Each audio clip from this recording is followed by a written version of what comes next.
Halo, selamat siang saudara. Anda sedang menyaksikan live update Tribun News bersama dengan saya Nila Irda. Seperti biasanya kami akan menyajikan beragam informasi terkini dari berbagai daerah yang akan dilaporkan secara langsung oleh reporter lapangan kami. Kita jelang live update selengkapnya. Kita awali dengan informasi yang pertama, Saudara Menteri Badan Usaha Milik Negara atau Menteri BUMN Erick Thohir diteriaki Presiden di sela kegiatannya mendatangi komunitas Jatiwangi Art Factory atau GIV di Kecamatan Jatiwangi, Kabupaten Majalengka. Pada Jumat 13 Mei kemarin, ratusan masyarakat yang sudah menunggu sejak pagi langsung meneriaki Erick Thohir sebagai Presiden. Sesaat setelah tiba dan turun dari mobil, teriakan Presiden ini juga makin menggema saudara setelah memasuki tempat inti acara.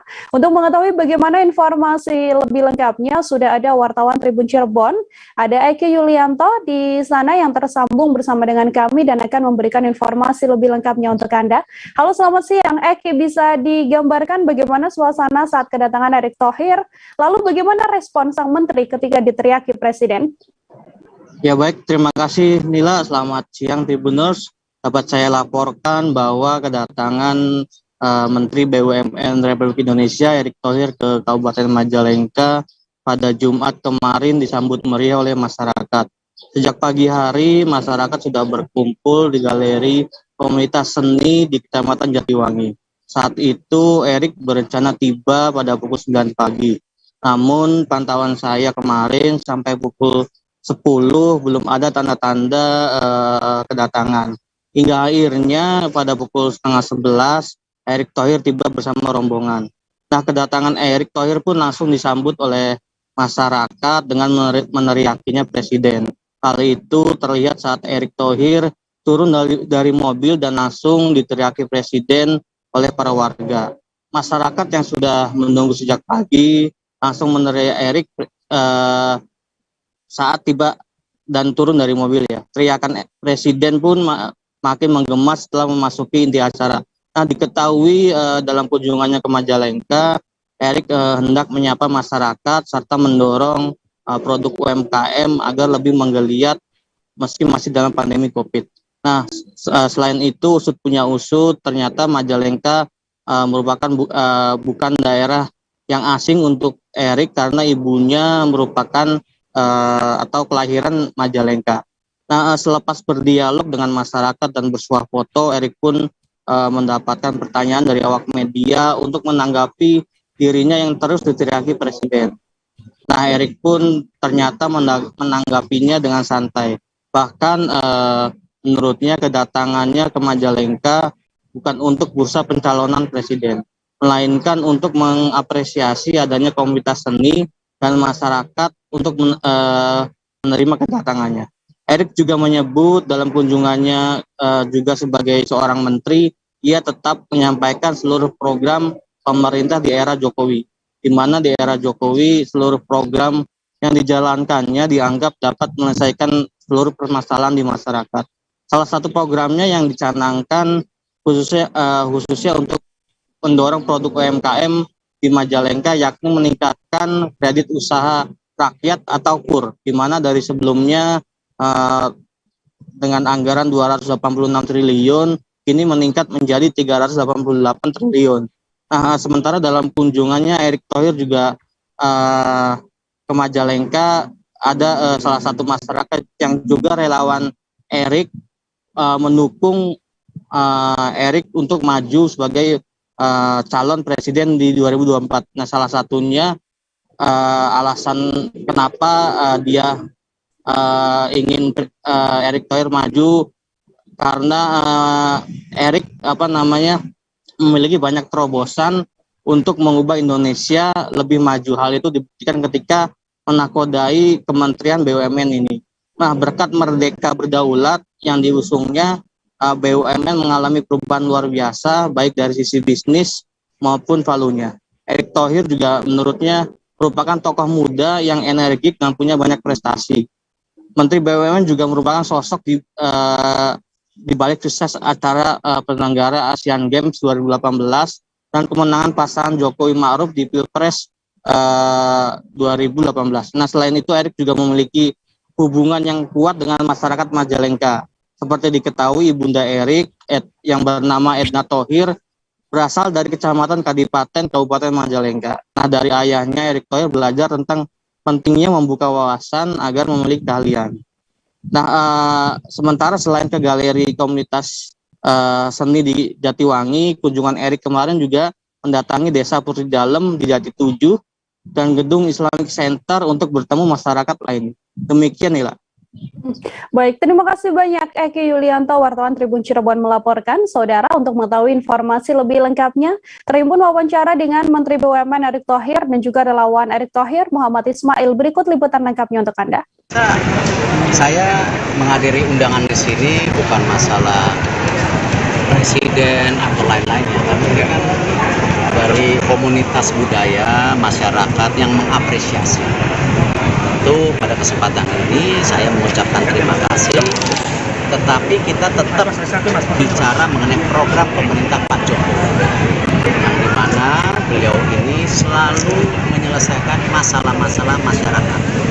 Apakah mengenai dukungan kepada UMKM? Ya, pemerintah tahun ini menaikkan KUR yang dari 286 triliun menjadi 388 triliun. Ini dorongan kepada UMKM. Pak Jokowi juga terus mendorong penyelesaian yang namanya infrastruktur. Patimban waktu itu dilakukan, sekarang jalan tol, dan kami tetap diperintahkan ke depannya untuk membangun industri kawasan industri Subang. Nah, kita dorong di sini. Nah, karena itu tadi kita sampaikan, tentu apresiasi saya terima, tetapi saya pembantu presiden harus loyal penuh kepada Bapak Presiden.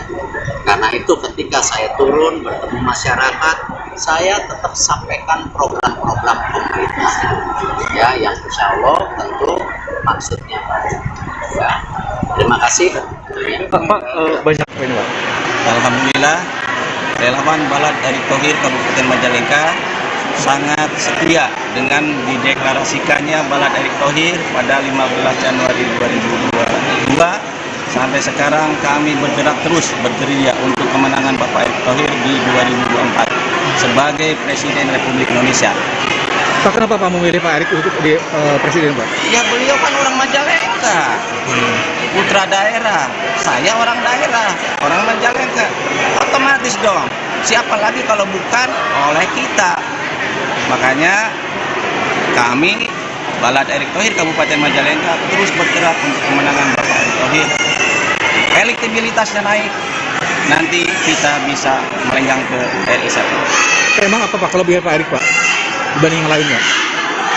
Menurut kami sebagai orang Majalengka, satu-satunya perwakilan yang mumpuni untuk RI 1 ya Pak Erick Thohir. Kenapa tuh, Pak? Ya, ada chemistry, luar biasa, banyak prestasi untuk beliau yang tidak bisa disebutkan satu persatu karena beliau itu sangat berprestasi. Salah satunya? Ya, salah satu jelas. Dia IKN jadi. Terus untuk jadi ketua pemenangan Pak Jokowi hebat. Terus untuk BUMN sekarang Wali Kota Ambon Richard Leuhenapesi saudara resmi ditetapkan sebagai tersangka kasus suap persetujuan izin prinsip pembangunan cabang retail pada tahun 2020 di Kota Ambon. Ketua KPK RI Firly Bahuri mengatakan Leuhenapesi ditetapkan sebagai tersangka bersama dengan 2 orang lainnya. Komisi Pemberantasan Korupsi atau KPK mengumumkan Leuhenapesi sebagai tersangka secara langsung melalui konferensi pers di kanal YouTube KPK RI pada Jumat malam. Selain Wali Kota Ambon, 2 tersangka lain adalah AEH, staf tata usaha pada Pemkot Ambon yang juga orang kepercayaan Leuhenapesi, dan juga tersangka ketiga adalah R, swasta karyawan AM. Leuhenapesi dan juga Henanusa akan ditahan selama 20 hari hingga 1 Juni 2022. Informasi lebih lengkapnya Saudara Tanita Patiasina, wartawan Tribun Ambon sudah tersambung bersama dengan kami dan akan memberikan informasi lebih lengkapnya untuk Anda. Tanita, silakan. Baik, rekan Nila dan Tribuners, pada Jumat 13 Mei 2022 kemarin, KPK RI telah menetapkan 3 orang tersangka atas kasus suap terkait persetujuan izin prinsip pembangunan cabang retail tahun 2020 di Ambon dan penerimaan gratifikasi. Ketiganya yaitu Wali Kota Ambon Richard Lohenapesi, kemudian staf tata usaha pemerintah Kota Ambon Andrew Erin Hanusa, dan juga karyawan retail tersebut bernama Amri. Dan Ketua KPK Firly Bahuri dalam konferensi pers mengatakan bahwa konstruksi perkara ini diduga telah terjadi pada tahun 2020, di mana memang Wali Kota Ambon memiliki kewenangan terkait pemberian persetujuan izin prinsip pembangunan cabang retail di Kota Ambon. Dan tersangka Amrin itu berkomunikasi aktif dengan Richard Lohenapesi untuk proses perizinan agar bisa disetujui dan diterbitkan. Kemudian dari hasil komunikasi itu, Richard Lohenapesi kemudian memerintahkan Kadis PUPR Kota Ambon untuk memproses dan menerbitkan berbagai permohonan izin, diantaranya surat izin tempat usaha dan surat izin usaha perdagangan. Dan setiap dokumen yang disetujui dan diterbitkan pemerintah Kota Ambon, Richard Lohenapesi meminta uang dengan nominal minimal 25 juta yang ditransferkan ke rekening Andrew Erin Hanusa yang diduga merupakan orang kepercayaan Richard Lohenapesi. Selain nominal 25 juta itu, diduga juga Amrin mentransfer lagi uang senilai 500 juta rupiah kepada Richard Lohenapesi melalui rekening Andrew Hanusa. Dan selain itu juga KPK menduga Richard Lohenapesi menerima aliran sejumlah dana dari berbagai pihak sebagai gratifikasi, dan untuk hal ini memang masih didalami lebih lanjut oleh KPK. Dan kemarin sebelum konferensi pers dan penahanan Richard Lohenapesi, KPK ternyata telah melakukan upaya penjemputan paksa kepada Richard Lohenapesi di salah satu rumah sakit di Jakarta Barat. Dan diinformasikan bahwa sebelumnya memang Richard Lohenapesi telah melalui kuasa hukumnya meminta izin untuk menunda pemeriksaan karena dengan alasan sakit, yaitu operasi kaki.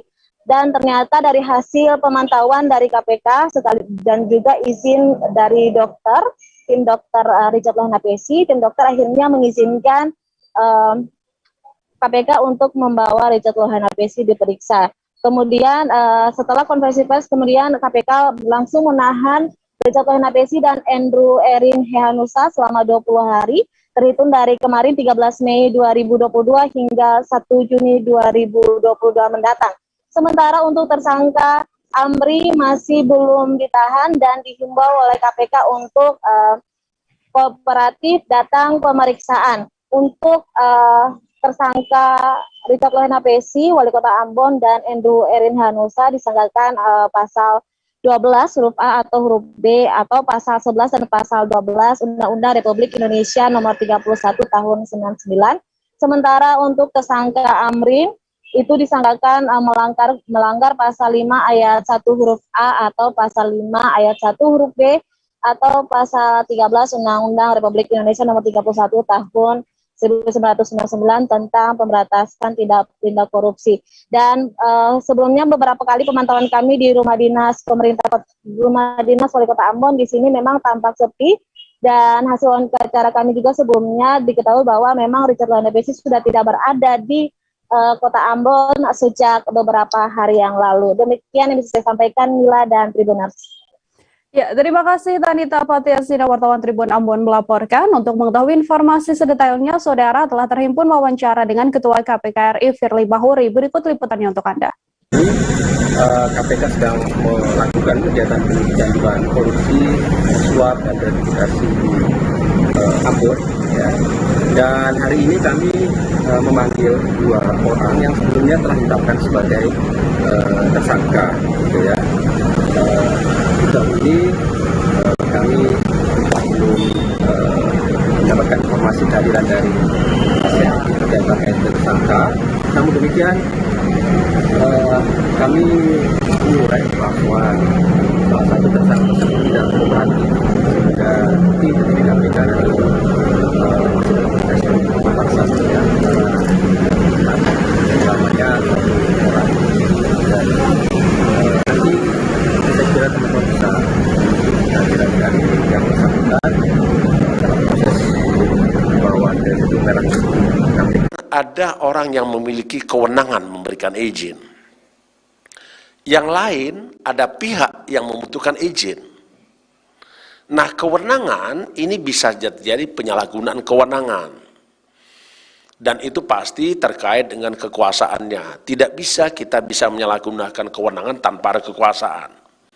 Karena teorinya disebut adalah power tends corrupt, absolute power corrupt absolutely. Nah, izin yang tadi dimaksud itu memang murni kewenangannya wali kota. Jadi tidak bisa yang lain. Kenapa itu terjadi?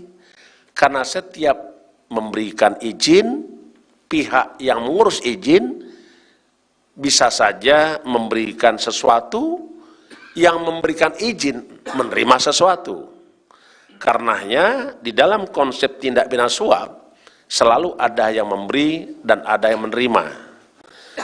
Barang siapa memberi hadiah atau janji agar menggerakkan untuk melakukan sesuatu atau tidak melakukan sesuatu. Bisa juga dia memberi, bisa juga menerima agar menggerakkan untuk melakukan sesuatu atau tidak melakukan sesuatu. Dalam konteks perkara ini, memberikan izin atau tidak memberikan izin.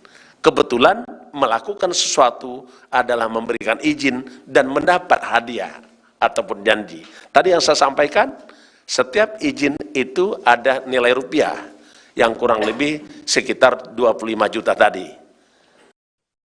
Kita ke informasi selanjutnya, Saudara. Dalam Kusumo Bratan yang merupakan rumah pangeran di lingkungan Keraton Solo yang terletak di Kelurahan Gajahan, Pasar Kliwon, Kota Solo pada Kamis kemarin disita oleh Kejaksaan Agung. Dalam papan tanda penyitaan dituliskan bangunan tersebut disita terkait kasus korupsi PT Asuransi Jiwa Taspen. Di lokasi tersebut juga telah terpasang pelang warna merah dengan tulisan tanah atau bangunan ini telah disita oleh penyidik Kejaksaan Agung. Lurah Gajahan memastikan bahwa luas tanah yang disita hampir mencapai 10.000 meter persegi. Namun selama ini di lahan tersebut dikabarkan atas nama yayasan dan sudah lama tidak dihuni.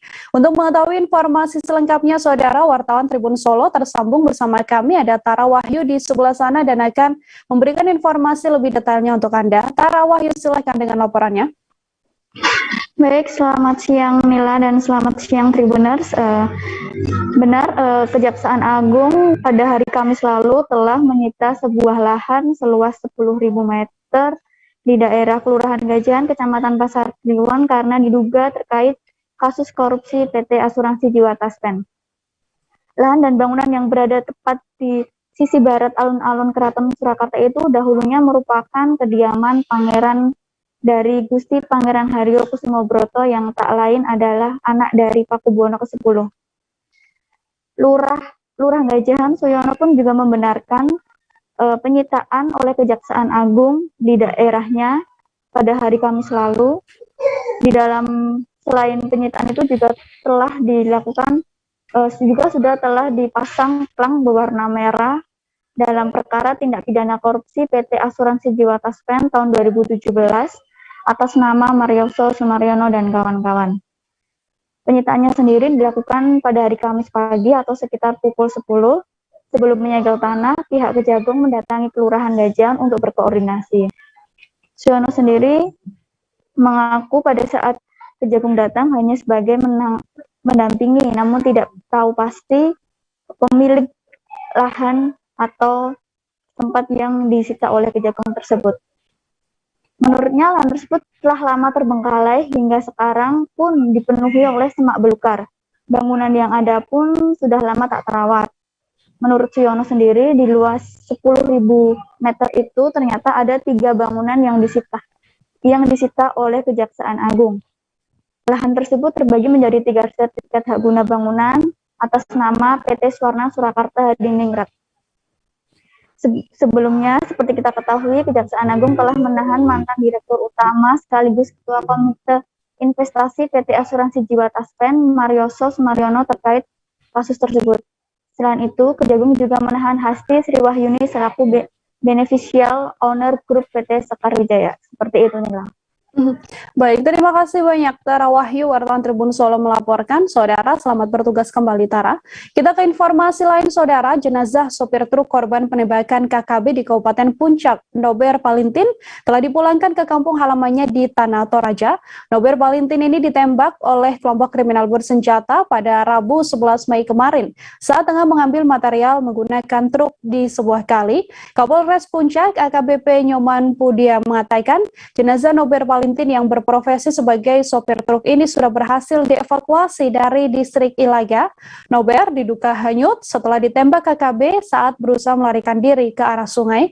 Informasi selengkapnya Saudara, wartawan Tribun Papua Marcelinus Labulela di sebelah sana sudah tersambung dan akan memberikan informasi lebih detailnya untuk Anda. Marcel, silahkan dengan laporan Anda.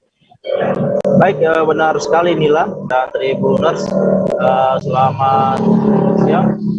Saya informasikan bahwa terkait penembakan supir truk Bapak Nober yang saat ini sudah berada di kampung halaman sejak dikirim kemarin sore sekitar pukul 3 atau pukul 15.00 waktu Indonesia Timur menggunakan maskapai BTK Air. Untuk kronologis kejadian singkat, terjadi kejadian ini bahwa awalnya Bapak Nober yang tidak lain adalah korban KKB yang ditembak di distrik Ilaga, Kabupaten Puncak beberapa waktu lalu, yaitu hari Selasa, bahwa korban pada saat itu mengambil material di kali. Namun tiba-tiba terdengar bunyi tembakan ada sebanyak 2 kali, dan seketika juga diketahui Nober berusaha melarikan diri namun tidak sempat. Adapun berdasarkan data dan foto-foto yang beredar dan sesuai pemantauan kami di lapangan bahwa terkait kondisi luka yang dialami oleh Bapak Nober sendiri, itu dia mengalami 3 luka di bagian tubuh jenazah. Jenazah luka-luka tersebut antara lain di mana ada di bagian punggung, di lengan, dan 1 bacokan menggunakan benda tajam di bagian kepala kurang lebih 5 hingga 8 cm.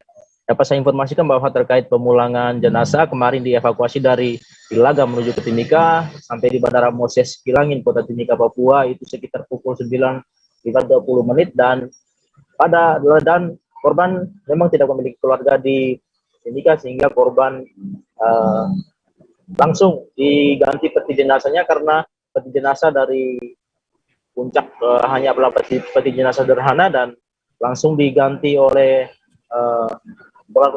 Ikatan Keluarga Toraja di Kota Timika di bandara.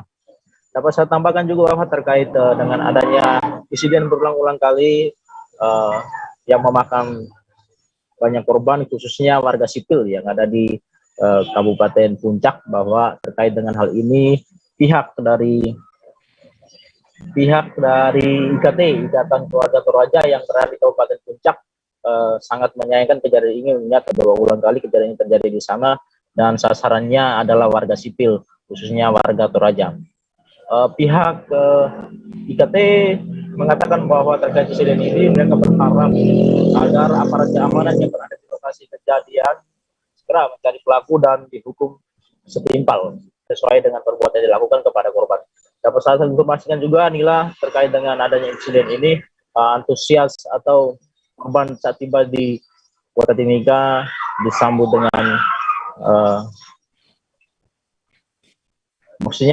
dengan banyak sekali orang yang datang ke Bandara Moses Kilangin Kota Timika dan tampak kelihatan sedih menyambut korban yang berulang kali merupakan warga Toraja yang dievakuasi ke Timika.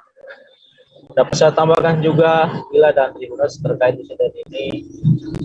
Memang berulang kali sebelumnya juga sempat terjadi pada tukang bangunan yang ditembak di depan rumah saat sedang minum kopi. Dengan adanya insiden ini, pihak keluarga berharap mewakili Kabupaten Puncak, mewakili pengurus Ikatan Keluarga Kabupaten Puncak, Bapak Mulyanto mengatakan insiden ini diharapkan agar segera selesai dan polisi terus mengejar pelaku dan menghukum pelaku sesuai dengan hukuman setimpal yang dilakukan pada korban-korban asal dari Tanah Toraja ini. Demikian, Nila. Baik, wartawan kami saudara juga telah menghimpun wawancara ini dengan Ketua Ikatan Keluarga Toraja Kabupaten Puncak yakni Mulyanto. Berikut liputan lengkapnya untuk Anda. Di Sadar, Toraja Utara. Pak, informasi korban kena tembak atau kenapa? Korban informasinya kena tembakan. Kronologisnya Pak mungkin sedikit Pak. Kronologis kejadian itu pada saat beliau pagi-pagi sekitar jam 10 siang membawa trek untuk mengambil material di Kali Ilame. Sampai di Kali Ilame beliau turun dari trek, tiba-tiba ada 2 kali bunyi tembakan. Selanjutnya ada bunyi tambahan tembakan lagi, dan setelah dicari korban sudah tidak ada. Jadi diperkirakan mungkin setelah kena tembak dia hanyut kembali. Dan puji Tuhan kemarin sudah ditemukan di dekat Mundidok, sudah dievakuasi oleh masyarakat lokal dibantu dengan TNI Polri dan masyarakat IKT di Kabupaten Puncak. Kalau tahu korban kena tembak di bagian mana? Di punggung dan di perut pinggang. Terus dengan tembakan? Iya. Korban sudah berkeluarga? Sudah berkeluarga, 2 orang anak lagi di Toraja. Mungkin terkait dengan insiden ini mungkin sudah beberapa kali juga mungkin himbauan sedikit kepada Bukan Pak, bisa berikan himbauan kepada masyarakat yang bekerja di area daerah yang rawan. Ada himbauan untuk warga IKT, khususnya warga IKT yang berada di Kabupaten Puncak, daerah yang sedikit konflik. Kami sudah beberapa kali melakukan himbauan pada saat sebelum adanya pembakaran, penembakan. Kami sudah mengajak untuk warga kami untuk mengurangi kegiatan yang ada di luar kota. Misteri penemuan mayat wanita di kos asri Jalan Pancasan, Kelurahan Pasir Jaya, Kecamatan Bogor Barat, Kota Bogor, saudara akhirnya berhasil terpecahkan. Setelah 1 minggu lamanya buron, pelaku pembunuhan tersebut telah berhasil dibekuk oleh pihak kepolisian. Pelaku ditangkap di Terminal Laladon, Kabupaten Bogor setelah sebelumnya sempat sembunyi di wilayah Puncak Bogor. Pelaku ini diamankan pada Kamis kemarin setelah mendapatkan tembakan di betis kanannya. Dari penangkapan ini ditemukan pula sejumlah fakta baru soal kasus pembunuhan tersebut. Untuk mengetahui bagaimana informasi terkini terkait update kasus pembunuhan seorang wanita di tempat kos di Bogor ini, saudara, sudah ada wartawan Tribun News Bogor. Ada Rahmat Hidayat yang sudah tersambung bersama dengan kami dan akan memberikan informasi lebih lengkapnya untuk Anda. Halo, selamat siang Rahmat, silahkan dengan laporannya. Ya, selamat siang rekan Nila. Baik, Nila dan rekan-rekan Tribuners lainnya dapat kami sampaikan bahwasanya kasus ini terjadi ketika tanggal 1 Mei 2022 lalu, atau tepatnya sehari sebelum Hari Raya Idul Fitri. Kala itu kosan ataupun warga yang ada di kosan asri Jalan Pancasan, Kecamatan Bogor Barat, Kota Bogor, dihebohkan dengan tewasnya seorang perempuan berusia 39 tahun atau 40 tahun di dalam kamar kosnya dengan nomor kamar kos 309. Pada saat itu warga kos tersebut digegerkan dengan penemuan mayat tersebut yang terjadi sekira pagi hari. Kemudian dari kejadian itu pihak Polresta Bogor Kota melalui Satreskrim Polresta Bogor Kota langsung melakukan penyelidikan mendalam. Kemudian kami pun mencoba terus mengupdate kasus tersebut sampai akhirnya pelaku pembunuhan ataupun maksud kami pelaku pembunuhan perempuan di dalam kamar kos tersebut berhasil ditangkap oleh pihak Polresta pada hari Kamis tanggal 13 Mei 2022 malam di sekitar Terminal Laladon, Kabupaten Bogor. Kemudian pihak Polresta pun langsung merilis kepada teman-teman media lainnya di Mako Polresta Bogor Kota. Kemudian dari pengungkapan yang berhasil diungkap ataupun berhasil dikuak oleh pihak Polresta Bogor Kota ditemukan sejumlah keterangan-keterangan lainnya. Dari keterangan yang kami dapatkan dari pihak kepolisian bahwasanya pelaku ini diketahui berinisial AP 23 tahun, seorang supir angkot yang berasal dari daerah Ciamas, Kabupaten Bogor. Beliau ditangkap dengan tindakan tegas terukur karena sempat melakukan perlawanan. Kemudian pihak Polresta pun sampai saat ini masih mencari ataupun masih mendalami kasus pembunuhan yang dilakukan oleh AP 23 tahun ini terhadap perempuan yang kami ketahui berinisial RMN ini. Kemudian dari keterangan yang kami dapatkan, polisi membeberkan bahwasannya AP ini sempat kabur dan bersembunyi ke wilayah Puncak, Kabupaten Bogor. Namun setelah melakukan penelusuran ataupun pendalaman melalui keterangan-keterangan dari puluhan saksi, kemudian pemeriksaan CCTV, pihak Polresta berhasil menemukan ataupun menangkap AP. Namun sebelum melarikan diri ataupun pasca kejadian AP membunuh RMN ini, AP sempat ingin meninggalkan jejak dari kejaran polisi dengan membuang jaket dan topi miliknya. Kemudian kami pun mencoba mewawancarai atau memintai keterangan dari tersangka ini. Menurut keterangan beliau merasa menyesal atas perbuatan yang dilakukannya kepada RMN. Dan perlu rekan-rekan Tribuners lainnya bahwasanya motif dari AP melakukan pembunuhan terhadap RMN ini murni karena didorong oleh motif hasrat seksual dan motif kebutuhan ekonomi. Hal tersebut berhasil diungkap pihak kepolisian ataupun dalam hal ini pihak Polresta Bogor Kota, karena sebelum kejadian AP membunuh RMN, keduanya berjanjian melalui aplikasi online, yakni aplikasi micet. Nah, dalam aplikasi tersebut, dalam obrolan tersebut, AP dan RMN sempat melakukan komunikasi dengan melakukan tawar-menawar harga kencan yang disetujui. Kemudian RMN dan AP menyetujui harga kencan lewat aplikasi micet tersebut dengan harga 1 juta. Namun ketika pada hari Minggu tanggal 1 Mei 2022 itu, AP justru tidak membawa uang yang telah disepakati di awal obrolan mereka lewat aplikasi micet tersebut. AP hanya membawa uang 200.000 rupiah saja. Kemudian untuk menutupi kekurangan uang tersebut, akhirnya AP melakukan pembunuhan dengan cara menjerat leher dari RMN ini, kemudian menyumpal mulut dari RMN itu sendiri menggunakan tisu sehingga RMN tewas di TKP. Kemudian dari hasil otopsi ditemukan bahwasannya RMN meninggal murni karena tersendat di saluran pernapasan, tidak ada bukti-bukti kekerasan lainnya. Kemudian menurut pengakuan dari AP kembali, bahwasanya sebelum melakukan pembunuhan terhadap RMN, AP sempat melakukan hubungan badan terlebih dahulu dengan korban, yakni RMN. Dan alhasil atas kejadian yang menimpa RMN ini, AP dikenai beberapa pasal dan dijerat dengan hukuman penjara selama 20 tahun. Begitu nilai laporan dari kami.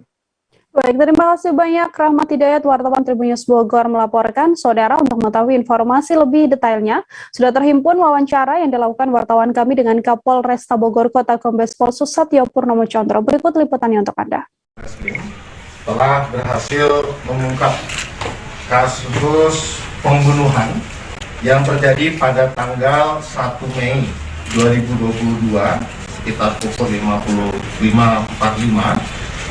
Saat itu adalah lebaran, malam takbiran, diperkirakan kejadian pada malam takbiran. Dan alhamdulillah selama kurang lebih 2 minggu tim bekerja keras, kemudian berhasil mengungkap perkara ini. Korban atas nama Rani Mulyaningsih, umur 39 tahun, yang meninggal ditemukan di kos Asri di Pasir Jaya, Bogor Barat.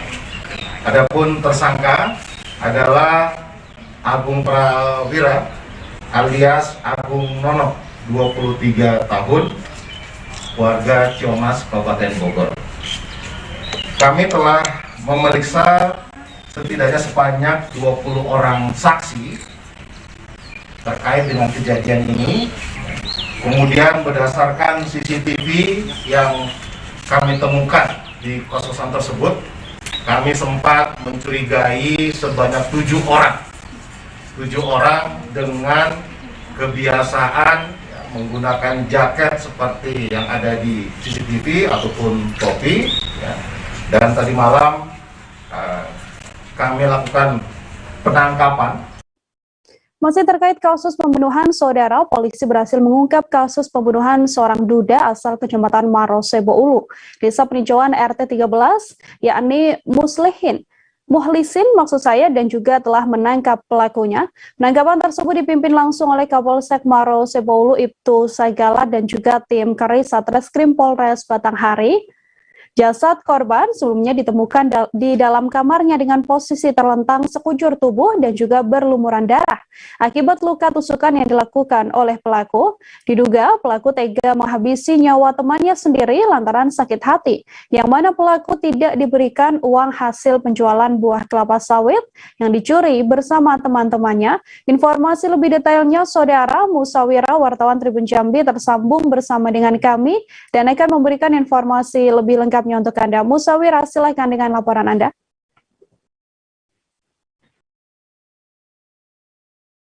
Ya, baik, rekan Nila. Dapat saya sampaikan telah terjadi peristiwa pembunuhan yang dipicu gara-gara sakit hati lantaran tidak kebagian uang dari hasil curian buah kelapa sawit. Pelaku diketahui adalah bernama Agus Andani, maksud saya, umur 32 tahun, membunuh temannya sendiri bernama Muhlisin, umur 32 tahun. Pembunuhan keji itu dilakukan di rumah korban saat anak laki-lakinya berinisial AP berada di kamar dan sedang tertidur. Keduanya tercatat sebagai warga Desa Peninjauan RT 13, Kecamatan Marosebo Ulu, Kabupaten Batanghari, Provinsi Jambi. Untuk kronologis peristiwa pembunuhan ini berawal dari pelaku bernama Agus mendatangi rumah Muhlisin pada pukul 8 malam hari Kamis kemarin. Ia membawa sebilah pisau yang pelaku ambil dari dapur rumahnya untuk dipergunakan membunuh Muhlisin. Pelaku saat itu berjalan kaki menuju rumah korban dengan memegang sebilah pisau di tangan kanannya. Setelah tiba di rumah,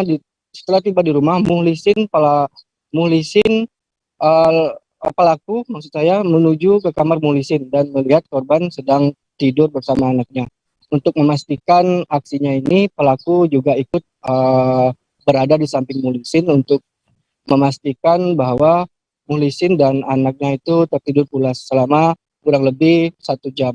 Setelah pelaku merasa bahwa korban ini sudah tertidur pulas, pelaku bangun lalu langsung berdiri dan menjalankan aksinya, yaitu membunuh Muhlisin dengan menusuk pada bagian pinggang sebanyak 1 kali, terus ke arah leher sebanyak 2 kali, dan ke arah punggung 1 kali. Kemudian setelah menjalankan aksinya itu, pelaku langsung meninggalkan korban dan mencoba untuk melarikan diri.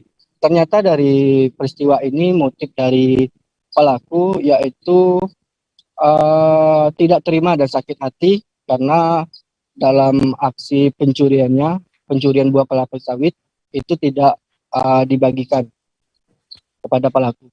Dalam keterangan konferensi pers yang dilakukan di Mapolres Batanghari yang dipimpin oleh Kapolres Batanghari AKBP M. Hasan menjelaskan bahwa pelaku bersama korban Muhlisin dan 2 rekannya melakukan pencurian buah kelapa sawit milik PT APL pada dua hari sebelum kejadian ini.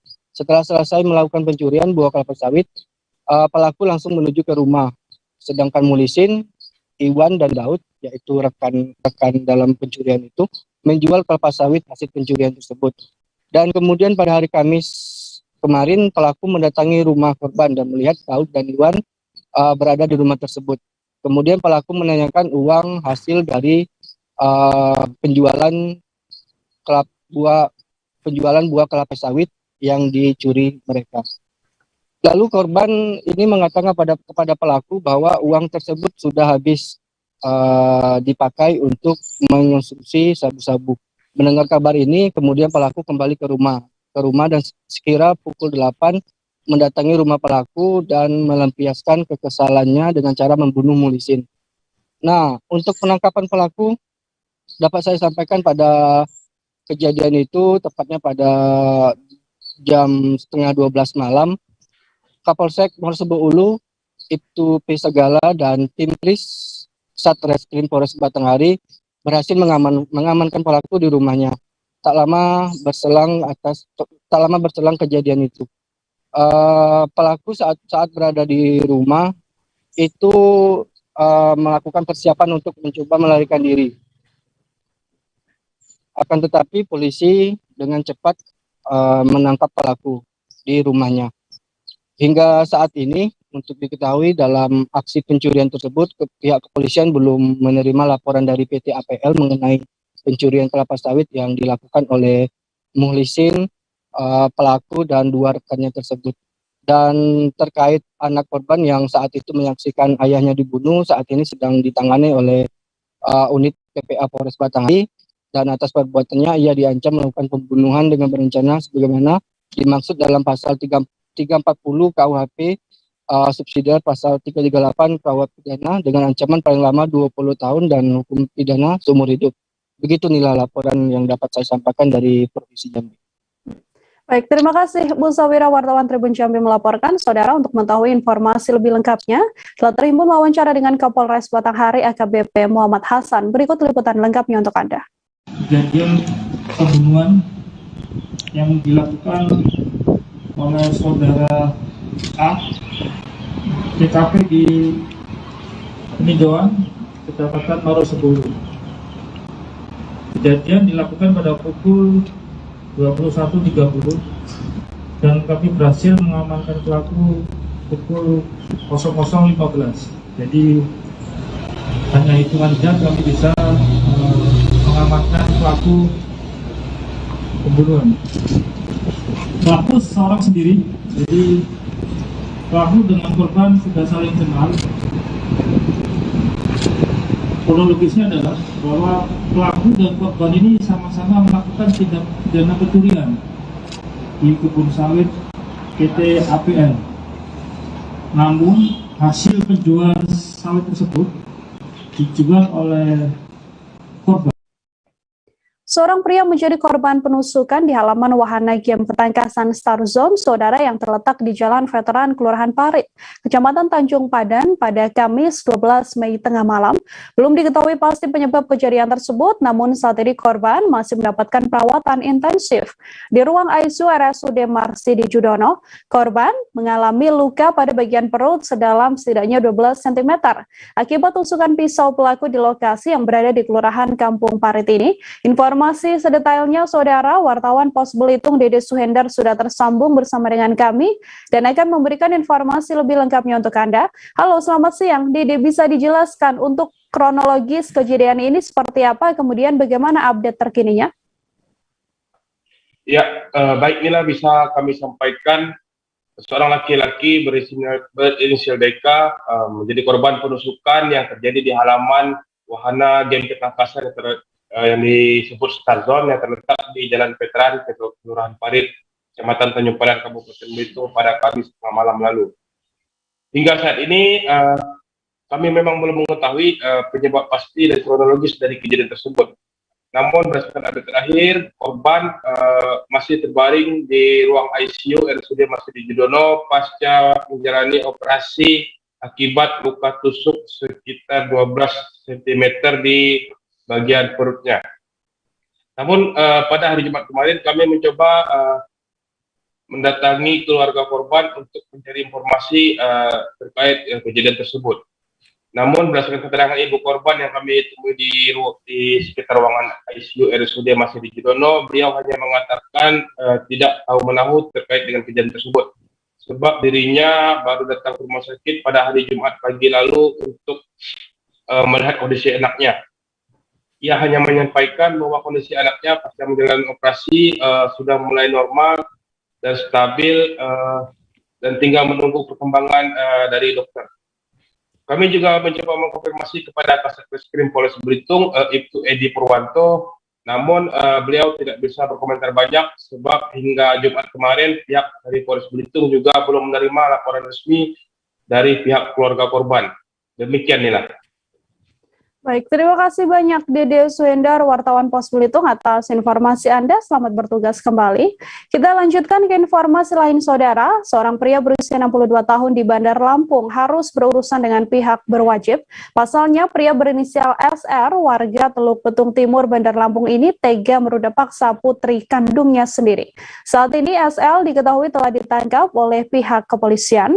Tindakan asusila pelaku terhadap putrinya sudah berlangsung sejak 3 tahun lalu. Saat itu sang putri yang berinisial SP masih berusia 12 tahun.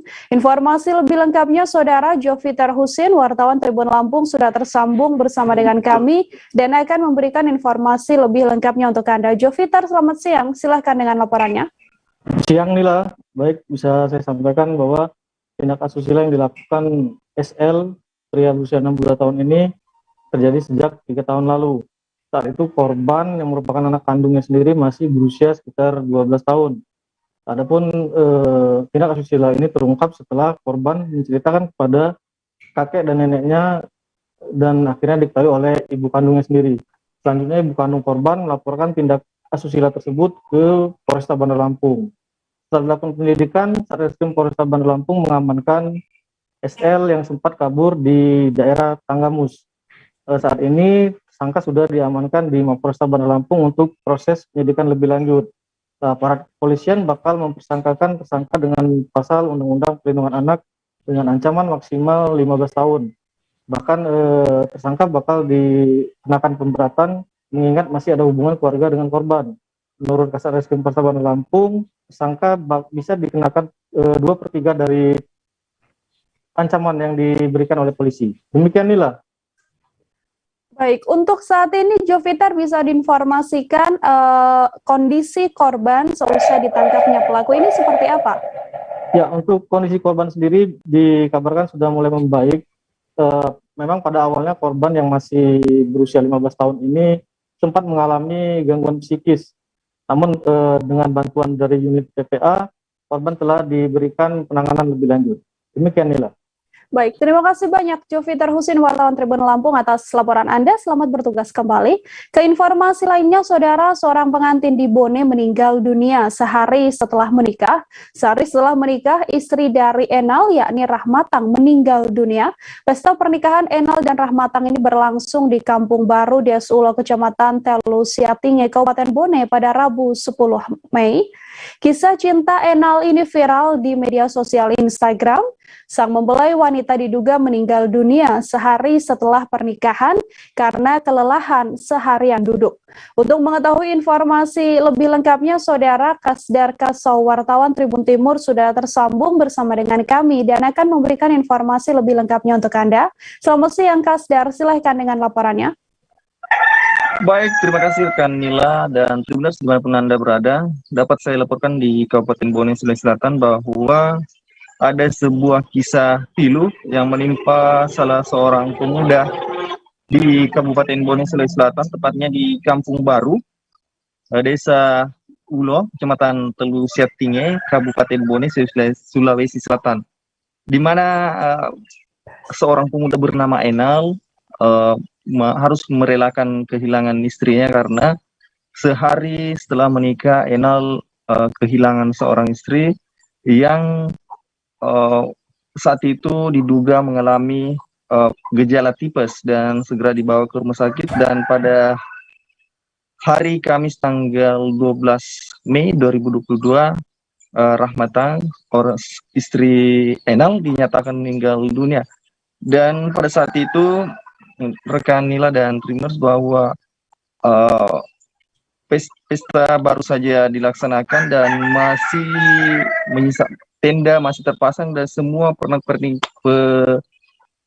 pengantin masih belum dibuka pada saat itu, dan ternyata pihak pengantin wanita meninggal dunia dan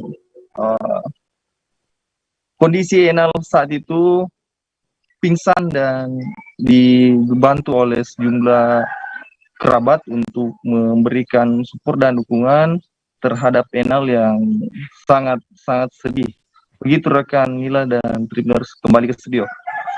Baik, terima kasih banyak Kasdar Kalso wartawan Tribun Timur atas laporan Anda. Selamat bertugas kembali. Seusai jeda saudara, informasi lainnya masih akan kami hadirkan untuk Anda, tetap di Live Update. Bentar lagi Lebaran. Siapa nih yang udah siap-siap mudik Lebaran? Nggak cuma pakai transportasi umum aja. Sebagian dari pemudik biasanya memilih mobil pribadi untuk menemani perjalanan ke kampung halaman. Tentunya, mudik dengan mobil pribadi membutuhkan berbagai persiapan yang ekstra ya, agar perjalanan mudik bisa aman, nyaman, dan selamat sampai tujuan. Karena itu, penting loh Tribuners untuk melakukan persiapan mudik saat naik mobil pribadi, baik itu teknis maupun non-teknis. Pertama, pastikan kondisi mobil dalam keadaan baik. Sebelum menggunakan mobil pribadi untuk mudik Lebaran, cek dulu kesiapan mobil Anda apakah cukup baik untuk menempuh perjalanan jauh. 5 aspek ini penting loh buat kamu cek. Di antaranya adalah lampu, ban, suspensi, serta cairan pada mesin seperti oli, air radiator, air aki, minyak rem, dan lainnya. Pemudik juga perlu mengecek fitur keamanan pada mobil masing-masing berfungsi dengan baik. Fitur keamanan pada mobil tersebut antara lain airbag, alat pendeteksi titik buta atau blind spot detector, sabuk pengaman atau seatbelt, dan lainnya. Kedua, persiapkan jadwal perjalanan. Jadwal perjalanan berfungsi untuk membuat perjalanan mudik Anda lebih tertata. Jadwal perjalanan bisa meliputi rencana titik pemberhentian untuk beristirahat selama perjalanan. Ketiga, jangan lupa beristirahat. Kelelahan menjadi faktor utama penyebab kecelakaan saat mudik Lebaran. Karena itu, jangan memaksakan diri tetap mengemudi ketika rasa lelah datang. Istirahatlah sekira 10 menit hingga 30 menit dan lakukan penyegaran otot, otak, dan syaraf. Pilih lokasi istirahat yang nyaman serta tidak mengganggu pemudik lainnya seperti di rest area. Keempat, tidak membawa barang berlebihan. Meski rasanya saat Lebaran ingin membawa banyak makanan atau hadiah Lebaran untuk keluarga, namun muatan yang berlebihan sangat berbahaya loh Tribuners. Dari segi keamanan, membawa barang hingga melebihi muatan kendaraan berisiko bagi keamanan berkendara. Salah satu hal yang paling dihindari saat mudik Lebaran adalah kemacetan, apalagi kalau Tribuners menggunakan kendaraan pribadi. Untuk itu, ada beberapa imbauan yang bisa dilakukan pemudik untuk menghindari kemacetan selama mudik Lebaran. Tips dan trik ini berdasarkan penuturan akademisi di bidang kemasyarakatan masyarakat transportasi. Trik pertama yang harus diikuti adalah pemilihan dan waktu perjalanan. Pemudik diimbau untuk menghindari perjalanan di waktu favorit, seperti sehabis waktu sahur atau berbuka puasa. Penting juga untuk mengecek waktu dan rute pemberlakuan rekayasa lalu lintas dari pihak kepolisian. Pemudik juga harus selalu memperbaharui informasi lalin, contohnya melalui kanal resmi Jasa Marga seperti aplikasi Trevoy, Twitter, call center 14080. Selama perjalanan, pastikan agar selalu mengikuti rambu dan arahan petugas di lapangan, disiplin dalam ketentuan berkendara di jalan tol, serta tidak berhenti di bahu jalan, kecuali darurat. Pemudik juga bisa menghubungi call center 14080 dalam kondisi darurat. Dianjurkan juga untuk menggunakan fasilitas top up saldo di rest area serta menghindari top up di gerbang tol. Sebab sejumlah rest area yang terbangun di sepanjang jalan tol tidak akan mampu menerima semua pengguna untuk beristirahat. Pilihannya adalah harus mengantri masuk rest area di jalan tol atau mencari yang ada di luar infrastruktur konektivitas. Sejumlah aturan yang harus dipatuhi selama di rest area jalan tol, seperti menggunakan rest area selama 30 menit. Kemudian dianjurkan untuk take away makanan, selalu menerapkan protokol kesehatan dan menjaga kebersihan rest area.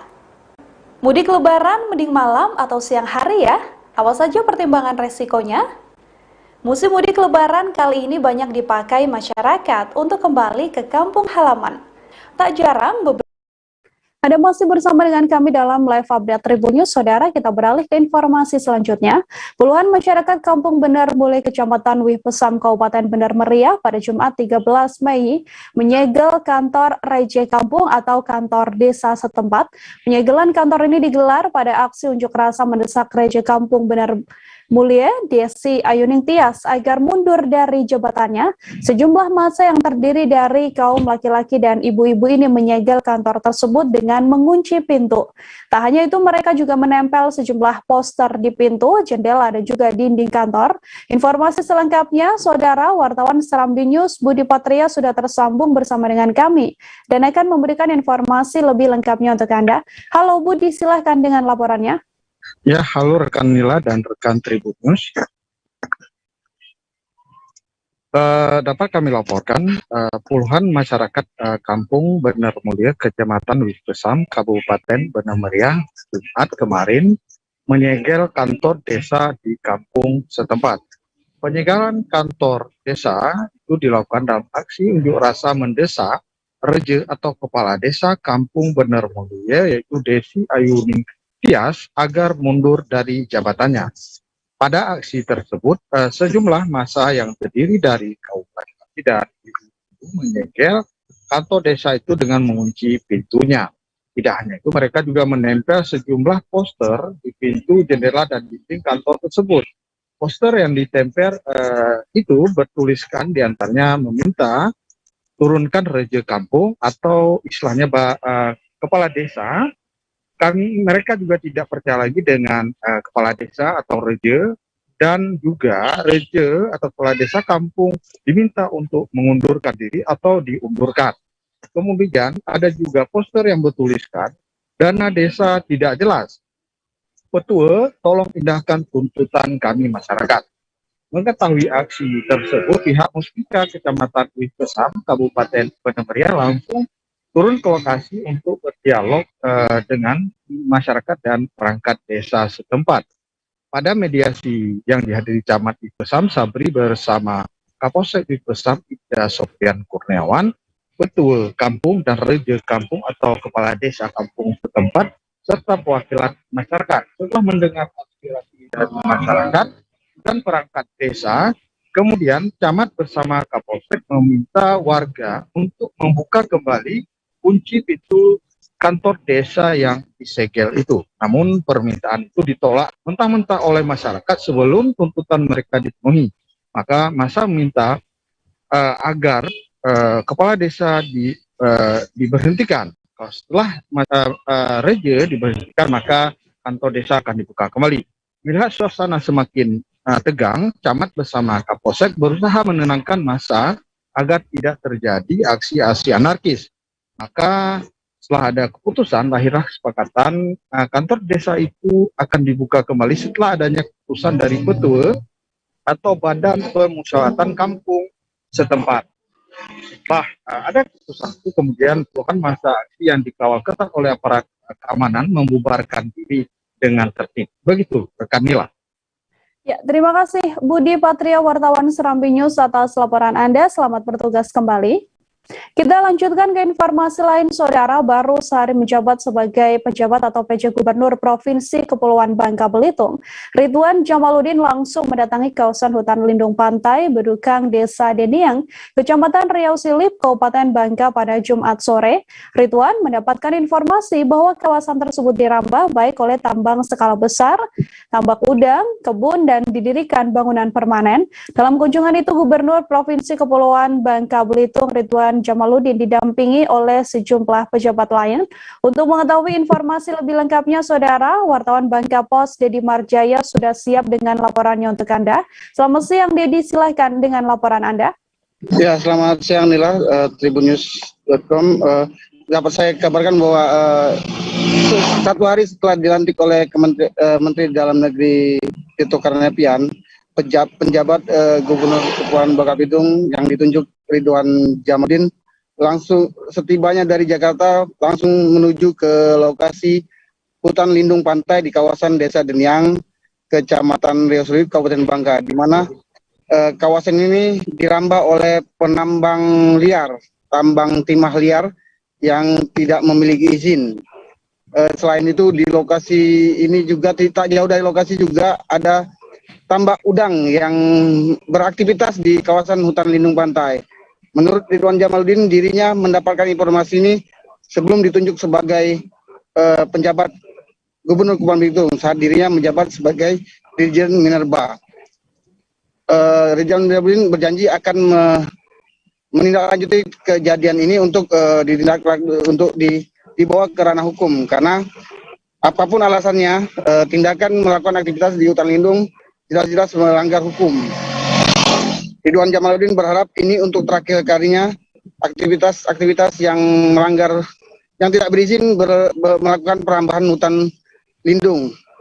Selain itu, Ridwan Jamaluddin juga menghimbau untuk para pelaku untuk bisa datang secara sukarela untuk bertemu dengan aparat terkait guna membahas aktivitas mereka sebelum tindakan hukum diambil untuk menindak para pelaku ini. Begitu, Nila. Baik, terima kasih Dedi Marjaya, wartawan Bangka Pos melaporkan, saudara, terkait bagaimana aktivitas PJ Gubernur Babel Ridwan Jamaluddin. Kita lanjutkan ke informasi selanjutnya. Puluhan warga Kampung Topak, Desa Gololangko, Kecamatan Rahong Utara, Kabupaten Manggarai, bergotong royong membersihkan dan memperbaiki jalan rusak, saudara, yang menghubungkan Kampung Topak dan juga Kampung Langke, Desa Liangbua, Kecamatan Rahong Utara pada Jumat 13 Mei. Kerja bakti ini untuk memperbaiki beberapa titik jalan yang telah rusak dan juga berlubang, agar akses transportasi dari desa tersebut menuju jalur umum tidak terhambat. Pelaksana kerja bakti ini dipimpin langsung oleh Ketua Stasi Barnabas Anggal, Kepala Dusun, kemudian RT, RW, dan juga masyarakat Kampung Topak. Informasi selengkapnya wartawan Tribun Flores, Charles Abar sudah tersambung bersama dengan saya dan akan memberikan informasi lebih lengkapnya pada Anda. Selamat siang Charles, silakan dengan laporannya.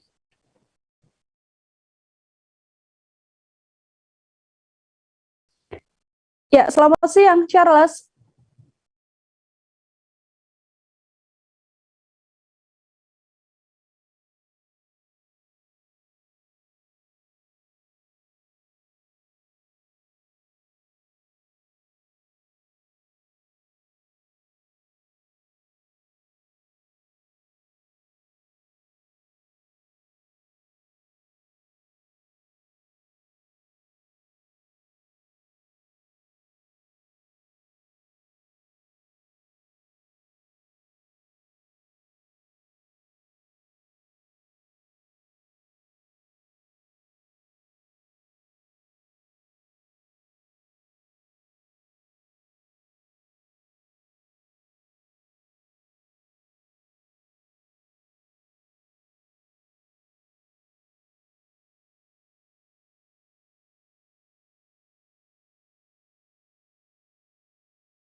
Ya, kami mencoba menghubungkan dengan wartawan lapangan kami, saudara. Sementara kita beralih dulu ke informasi selanjutnya. Gedung Sekolah SDN Naet di Desa Nekbesi, Kecamatan Amarasi Selatan, Kabupaten Kupang sangat memprihatinkan. Semua bangunan ruang kelas dan perpustakaan yang difungsikan sebagai ruang guru dan kantor kepala sekolah terdapat retakan yang cukup besar dan menganga di berbagai sudut. Bahkan lebih parah lagi akibat seroja lalu, salah satu gedung di bagian timur, sebagian atapnya hilang ditiup angin kencang. Untuk mengetahui bagaimana informasi selengkapnya, wartawan Pos Kupang Rian Tapehan sudah tersambung bersama dengan kami dan akan memberikan informasi lebih lengkapnya untuk Anda. Halo, selamat siang Rian, silakan dengan laporannya. Selamat siang rekan Nila. Dapat saya laporkan dari Kabupaten Kupang, Provinsi Nusa Tenggara Timur, gedung sekolah SD Negeri Naet di Desa Nekme, Kecamatan Amarasi Selatan, Kabupaten Kupang saat ini sangat memprihatinkan. Semua bangunan ruang kelas dan perpustakaan yang difungsikan sebagai ruang guru sekaligus kantor kepala sekolah terdapat retakan yang cukup besar dan menganga di berbagai sudut. Bahkan lebih parah lagi, akibat seroja lalu, salah satu gedung di bagian timur, sebagian atapnya hilang ditiup angin kencang. Ruang kelas 5 sudah tidak bisa digunakan lagi. Kusen pintu dan jendela sudah selisih, sehingga pintu tidak bisa dibuka, dan jendela sudah lapuk akibat terkena panas dan hujan yang terus-menerus. Sekarang siswa-siswi kelas 5 harus bergabung dengan siswi kelas 3 yang saat ini hanya dibatasi dengan sekat papan triplek. Salah satu guru, Rodi Ora, Jumat 13 Mei kemarin mengatakan kedua kelas yang digabung itu cukup susah diatur sebab pasti konsentrasi siswa terbagi mendengar dua guru yang mengajar di waktu yang bersamaan. Selain itu, siswa kelas 1 dan 2 juga digabung menjadi satu karena hanya ada 5 ruang kelas saat ini. Walaupun gedungnya permanen, tapi keretakan tembok juga menjalar hingga lantai. Akibatnya semua lantai di seluruh bangunan sekolah, baik ruang kelas dan ruang guru pecah dan terbongkar. Akibatnya rasa nyaman siswa untuk belajar cukup terganggu. Dan dengan kondisi seperti ini, terkadang mereka juga takut bila hujan atau angin. Sewaktu-waktu, gedung bisa bergerak dan runtuh. Karena saat itu kepala sekolah tidak sedang berada di tempat, Rudi Ora menjelaskan sekolah tersebut resmi beroperasi pada tahun 2007 lalu, dan hingga sekarang total siswa mereka 61 siswa. Kata Rudi, sebelum seroja lalu, gedung tersebut kondisinya sangat parah. Sebelumnya gedung-gedung itu sudah ada retakan akibat tanah yang labil. Beberapa siswa kelas 1 dan 2 tampak sedang bermain-main dalam ruang kelas karena baru masuk sekolah karena sejak Senin tanggal 9 Mei lalu hingga Kamis kemarin siswa kelas 6 sedang mengikuti ujian sekolah. Salah satu siswa kelas 4, Aris, mengaku memiliki perasaan takut belajar di gedung yang sudah penuh dengan retakan. Bersama teman-temannya dia mengaku takut dan tidak nyaman dengan kondisi sekolah seperti itu. Waktu kegiatan belajar dan tiba-tiba ada angin kencang, mereka merasa khawatir gedungnya akan segera runtuh. Mereka berharap agar segera diperbaiki atau dibuat lebih baik sehingga mereka dengan nyaman bisa belajar dengan nyaman di sana. Demikian rekan Nila. Ya, terima kasih banyak Rian wartawan Pesumang atas informasi Anda. Selamat bertugas kembali. Kita lanjutkan ke informasi lain, Saudara. Sejumlah elemen buruh menggelar unjuk rasa dalam rangka perayaan May Day Fiesta yang digelar di Stadion Gelora Bung Karno, Jakarta Pusat pada Sabtu hari ini. Mereka melakukan long march menuju Gedung Dewan Perwakilan Rakyat Republik Indonesia. Dari pantauan lapangan wartawan kami, di atas mobil komando, sang orator telah meminta massa aksi agar berbaris rapi untuk menjaga kelancaran arus lalu lintas. Diketahui bahwa Partai Buruh dan Gerakan Buruh Indonesia ini akan menyuarakan setidaknya 18 tuntutan dalam momentum kali ini. Untuk mengetahui bagaimana kondisi terkini di lokasi aksi yang dilakukan oleh sejumlah buruh ini, Saudara, Rizky Sandi Saputra, wartawan tribunnews.com sudah tersambung bersama dengan kami. Halo Rizky, silahkan dengan pantauan Anda. Ya, selamat siang Mila dan juga Tribuners. Bisa disampaikan bahwa pada siang ini, Sabtu 14 Mei 2022, elemen serikat buruh yang tergabung dalam juga bersama dengan Partai Buruh itu menggelar aksi peringatan May Day yang bertajuk May Day Fiesta yang tadi sudah digelar di depan gedung DPR RI dengan menggerakkan beberapa orasinya. Untuk saat ini, Nila dan juga Tribuners bisa disampaikan bahwa elemen buruh sudah masuk ke dalam gedung, kawasan Stadion Utama Gelora Bung Karno, Senayan, Jakarta. Di mana di tempat ini nantinya para buruh akan kembali menggelar orasi begitu. Kendati begitu, saat ini saya sudah berada di depan pintu gerbang pemuda Stadion Utama Gelora Bung Karno yang dikarenakan memang di dalam sudah berlangsung begitu agenda penyampaian orasi yang nantinya akan disampaikan oleh beberapa serikat buruh, perwakilan serikat buruh yang akan naik ke atas mobil komando atau panggung penyampaian orasi. Sebagai informasi Nila, ini merupakan rangkaian dari agenda peringatan Hari Buruh Sedunia yang sebenarnya jatuh pada 1 Mei lalu, namun karena memang pada 1 Mei kemarin diperingati dengan menuju ke Hari Raya Idul Fitri atau malam takbiran, begitu alhasil Partai Buruh dalam hal ini diwakili oleh Presiden Partai Buruh Said Iqbal menyatakan pihaknya menggeser agenda untuk aksi ini pada hari ini, di hari Sabtu 14 Mei 2022. Terhitung tadi, kata Said Iqbal, sekitar ada 60.000 buruh begitu yang hadir dari belasan serikat pekerja. Mereka tadi mulai tampak hadir dan kumpul di depan gedung TVRI begitu untuk selanjutnya melakukan long march ke arah gedung DPR RI dan menyampaikan orasi. Dan sekitar pukul 12 siang tadi mereka sudah mulai berangsur gitu bergerak ke arah Stadion Utama Gelora Bung Karno untuk menggelar aksi puncak yakni May Day Fiesta dengan beberapa orasi dan tuntutan. Setidaknya ada 18 tuntutan yang disampaikan oleh para serikat buruh di aksi ini.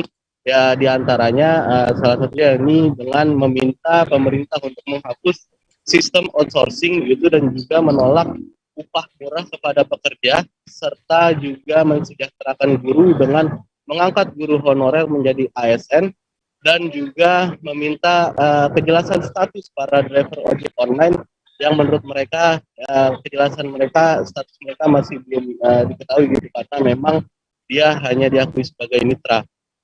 Setidaknya kata Said Iqbal nantinya akan ada 18 tuntutan yang akan dibacakan. Begitu Nila.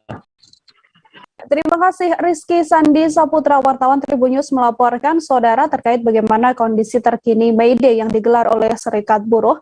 Kita lanjutkan ke informasi lain. Ketua Umum Partai Demokrat Agus Harimurti Yudhoyono melakukan safari politik di Medan, Sumatera Utara, saudara, pada Jumat kemarin. Pria yang akrab disapa AHY ini mengunjungi pasar Kota Medan untuk memantau harga bahan-bahan pokok.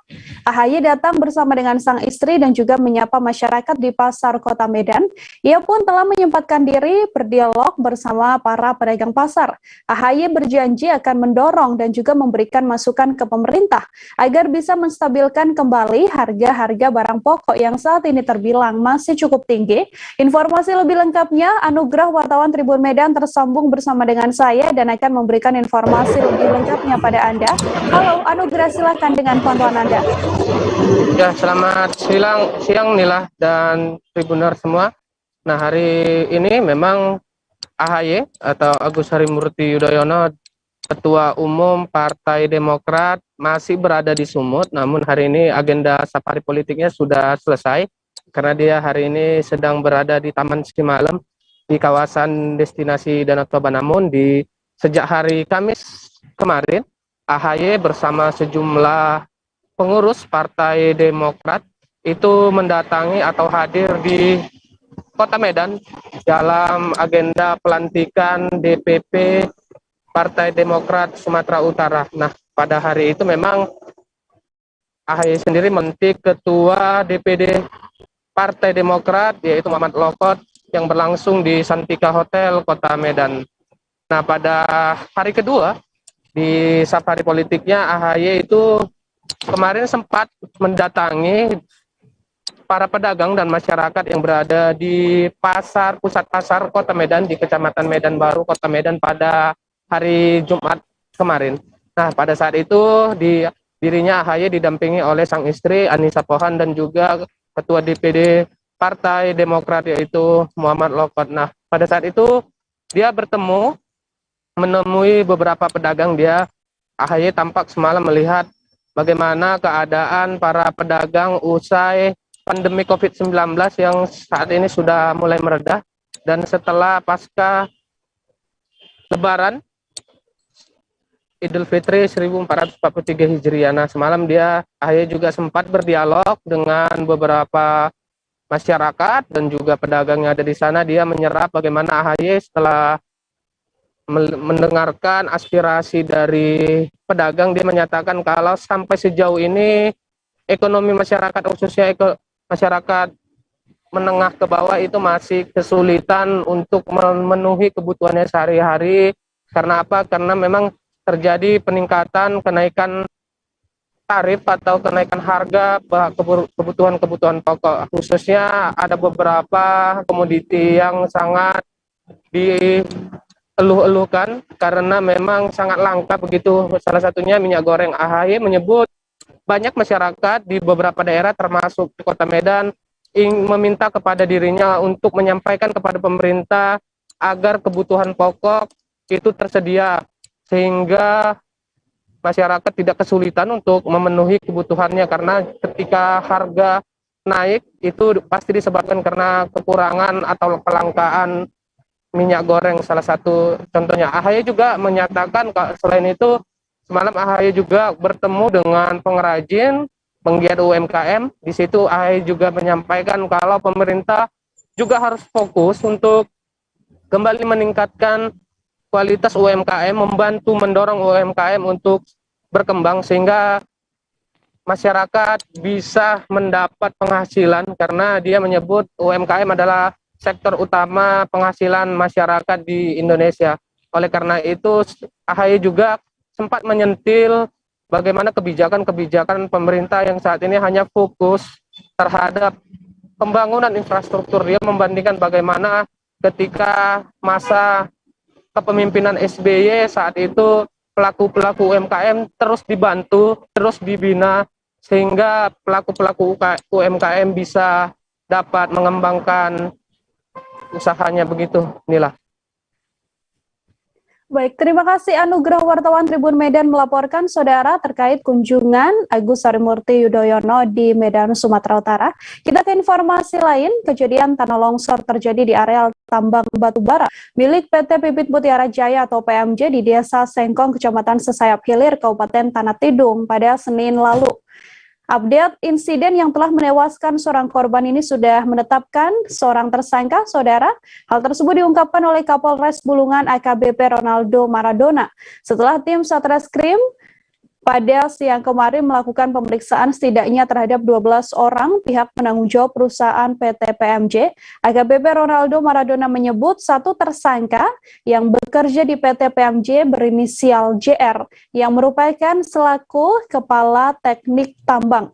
Informasi lebih lengkapnya Georgie Santana Silalahi, wartawan Tribun Kaltara, tersambung bersama dengan kami dan akan memberikan informasi lebih lengkapnya untuk Anda. Georgie, silahkan dengan laporannya. Baik Nila, selamat siang Tribuners, selamat siang Nila. Kejadian tanah longsor di area tambang batubara PT Pipit Mutiara Jaya atau PMJ di Desa Sengkong, Kecamatan Sesayap Hilir. Saat ini Polres Bulungan sudah menetapkan satu tersangka dengan berinisial atas nama JR, yang dimana hasil pemeriksaan terhadap 12 orang penanggung jawab dari pihak perusahaan PT PMJ sudah dilaksanakan sejak hari Kamis lalu, di mana dilaksanakan olah TKP oleh Kapolres Bulungan beserta jajaran Satreskrim Polres Bulungan pada siang hari. Dan diketahui ada beberapa pihak PT PMJ itu dari ahli inspektur tambang, kemudian ada ahli konsultan dari PT PMJ yaitu PT Azambara Energi yang merupakan yang bertugas memberikan masukan-masukan terhadap selama ini apa yang boleh dilaksanakan pertambangan dari milik PT PMJ. Hal itu juga disampaikan oleh Bapak Kapolres Bulungan bahwasannya ada satu hal kelalaian yang dilaksanakan oleh PT PMJ dan dari hasil keterangan tersebut benar yang disampaikan oleh pihak Kepala Teknik Tambang yang sudah ditetapkan sebagai tersangka. Dan itu juga berasal dari hasil pengembangan penyelidikan dari tim Satreskrim Polres Bulungan.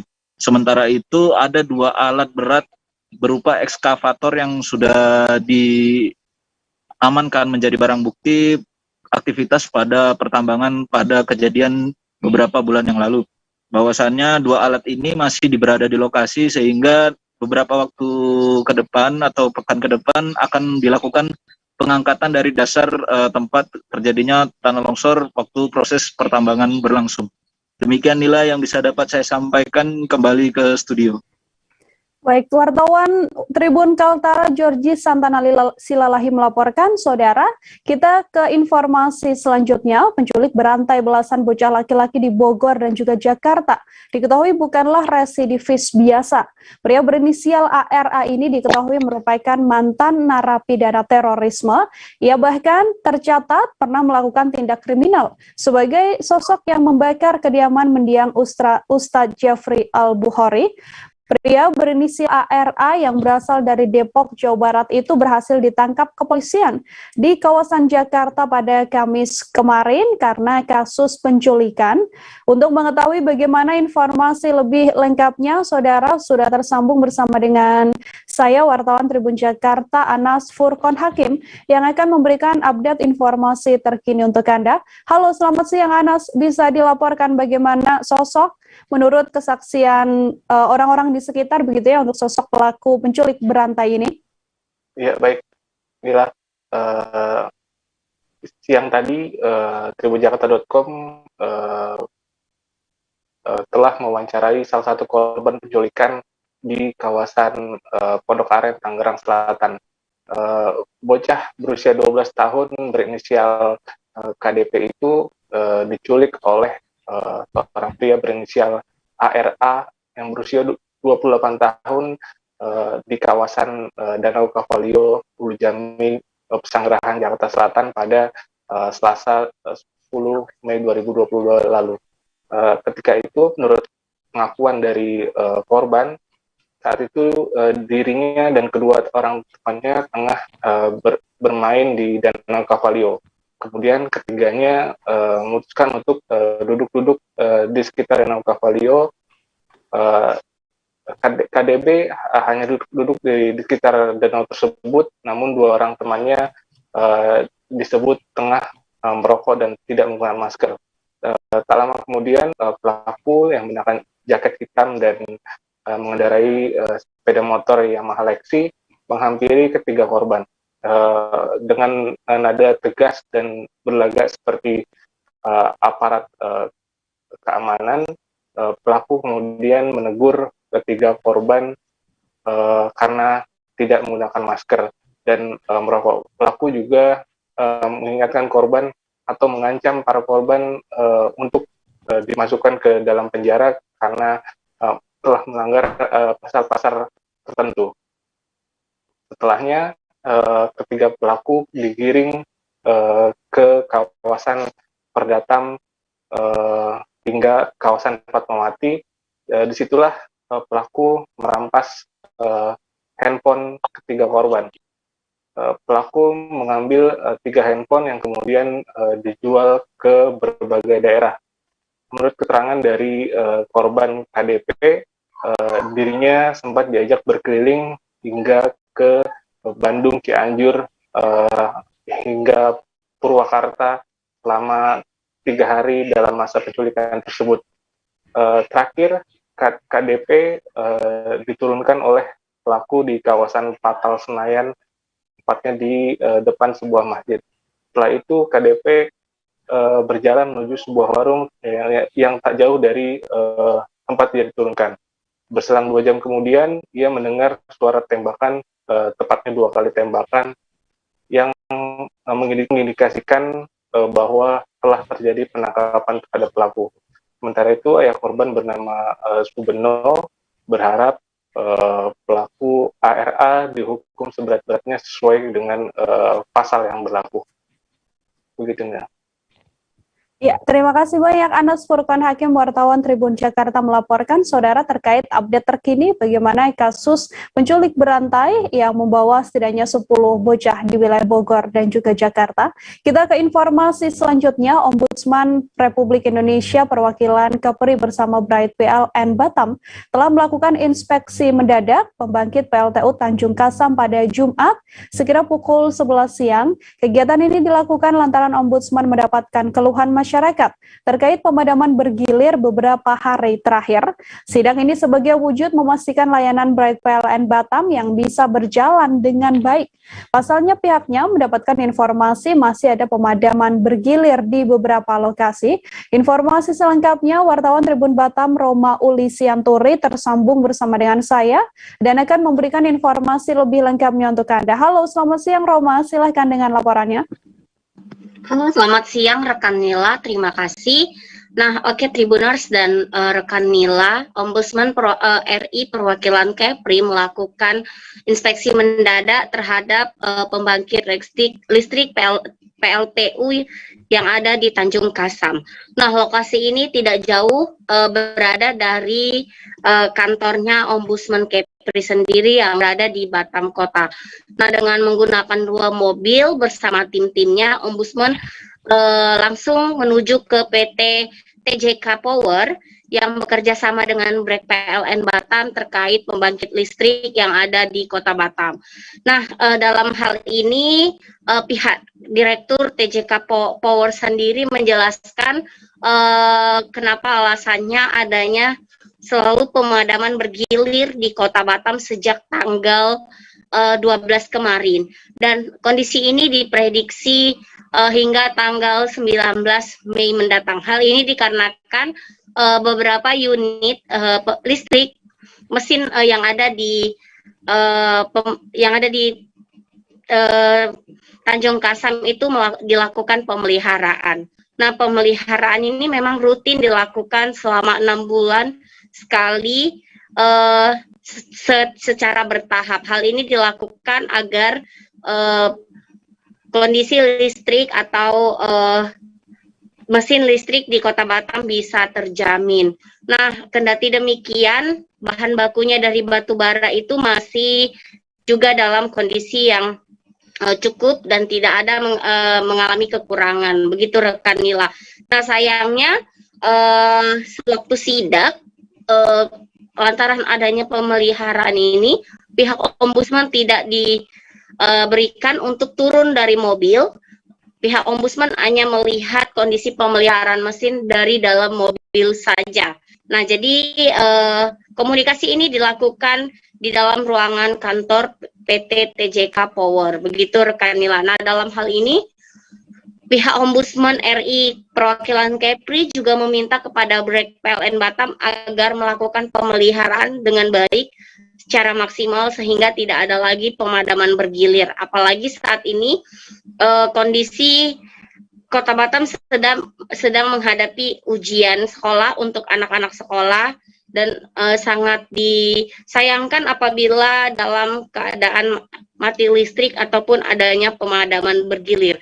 Bahkan pihak Ombudsman Kepri mendorong pemadaman bergilir ini tidak sampai tanggal 19 Mei 2022 mendatang. Begitu rekan Nila. Oke, wartawan Tribun Batam Roma Ulisiyanturi, saudara melaporkan. Kita ke informasi selanjutnya. Hujan deras sejak Kamis malam hingga Jumat 13 Mei kemarin membuat Desa Paya Besar, Kecamatan Batu Benawa, Kabupaten Hulu Sungai Tengah, Kalimantan Selatan kembali direndam banjir. Menurut Kepala Desa setempat, Ibrahim, ada setidaknya 3 RT di desa tersebut yang telah terendam banjir setinggi sekitar 35 cm. Sebagian rumah warga di bantaran sungai pun kini kemasukan air. Air mulai menggenangi jalan hingga kawasan pemukiman penduduk sejak pagi kemarin dengan ketinggian hingga 35 cm. Untuk mengetahui informasi selengkapnya, wartawan Banjarmasin Pos ada Hanani yang sudah tersambung bersama dengan kami dan akan memberikan informasi lebih lengkapnya untuk Anda, saudara. Hanani, silakan dengan laporannya. Baik, Mila, terima kasih dan Tribuners. Desa Paya Besar, Kecamatan Batu Benawa, Kabupaten Hulu Sungai Tengah, Kalimantan Selatan, beberapa hari ini kembali terendam banjir, di mana ada 3 RT di desa tersebut yang terendam setinggi 35 cm yang meliputi RT 1, 2, dan RT 3. Sebagian rumah di bantaran sungai pun sempat kemasukan air, namun tidak ada warga yang mengungsi. Air mulai menggenangi jalan hingga kawasan permukiman penduduk sejak pagi kemarin dengan ketinggian 35 cm dan meningkat pada pukul 11.00 WITA. Dan Sabtu hari ini pun banjir sudah mulai surut, dan untuk kota atau wilayah Kabupaten Hulu Sungai Tengah sendiri sampai hari ini masih diguyur hujan. Surutnya air di Desa Paya Kecamatan Batu Benawa tadi cukup lambat karena terjadi pendangkalan sungai di Desa Aluan Besar, dan juga ada tumpukan sampah material bawaan arus banjir dari bagian hulu sepanjang 500 meter. Menurut Kepala Desa setempat, Ibrahim, kedalaman sungai di Aluan Besar Jika dalam kondisi normal lebih cepat surut, namun sejak banjir bandang pada Januari 2021 yang lalu, turunnya air menjadi lambat karena pendangkalan dan adanya sawah kayu yang larut dari hulu tadi. Ibrahim juga menyebut untuk banjir kali ini tidak ada dampak terhadap pertanian. Sebelumnya selama 2021 sampai April 2022 ini petani di Desa Paya Besar sendiri mengalami 4 kali gagal tanam ya. Desa Paya sendiri rawan banjir dan menurut keterangan kepala desa terhitung sejak 2021 yang lalu hingga sekarang itu ada sebanyak 7 kali banjir. Selain solusi pengerukan sungai di aluan besar serta pembersihan sungai dari sampah yang menghambat laju aliran air, solusi yang lain adalah perlunya membangun jalan yang lebih tinggi. Karena di Desa Paya Besar sendiri itu tanahnya dataran rendah. Solusi mengatasi banjir tersebut telah disampaikan disampaikan kepala desa maksud saya ke Dinas Pekerjaan Umum dan Penataan Ruang. Sejumlah wilayah kecamatan di hulu sungai sendiri rawan banjir, termasuk di Kota Barabai yang merupakan ibu kota kabupaten. Dan saat ini sedang dibangun kolam regulasi pengendali banjir di Desa Aluan Besar. Desa tersebut merupakan desa tetangganya Desa Paya Besar, di mana kolam regulasi tersebut merupakan proyek pemerintah pusat yang bersumber dari dana APBN dan sekarang itu masih tahap pengerjaan. Demikian yang dapat kami laporkan dari Kabupaten Hulu Sungai Tengah, Kalimantan Selatan. Kembali ke rekan Nila.